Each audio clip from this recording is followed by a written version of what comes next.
মাদেরকে সবসময় আমরা অ্যাওয়ারনেস করি যে বাচ্চার মুভমেন্টটা যেন খেয়াল রাখে, যে একটা সুস্থ বাচ্চা মিনিমাম মানে আপনার 12 ঘন্টা পড়তে 10 বার তাকে নড়তেই হবে। এটাকে আমরা কিক কাউন্ট বলি আর কি। ও কিক 4টা করতে বলি, যে তার মানে 12 ঘন্টা পড়তে সে এটা পাচ্ছে কিনা এটা যেন সে নোটিশ করে আর কি।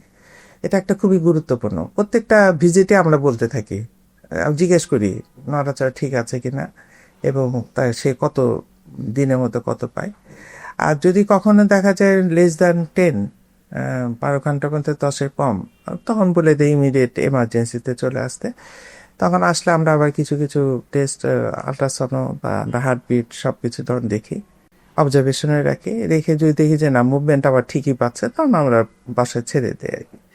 এটা একটা ইম্পর্টেন্ট জিনিস, যে বাচ্চার মুভমেন্ট খেয়াল রাখা। আর তার সঙ্গে তো ধরেন মার হলো যে যেটা বললাম অ্যানিমিয়া বা ডায়াবেটিস হইলো কিনা, কারো যদি থাইরয়েডের প্রবলেম থাকে তাহলে থাইরয়েডের লেভেলটা, তার ওষুধ যদি খায় লেভেলটা ঠিক আছে কিনা, এগুলো আমরা দেখি আর কি।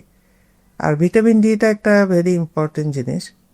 আজকাল আমাদের ইনভেস্টিগেশন দেখি বেশিরভাগ মারা ভিটামিন ডি ডেফিসিয়েন্সিতে ভোগে। তো আমরা তখন ওটাকেও সাপ্লিমেন্ট হিসেবে দেই একদম ডেলিভারি পর্যন্তই। তো এইভাবে আর কি থ্রু আউট প্রেগনেন্সিটা আমরা মেনটেন করে যাই আর কি।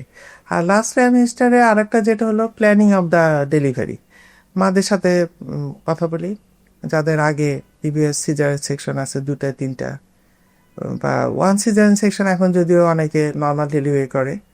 তো এটা আসলে যে সেন্টারে হয় আমার মনে হয় সেই সেন্টারে আমিও নিজেও প্রেফার করি।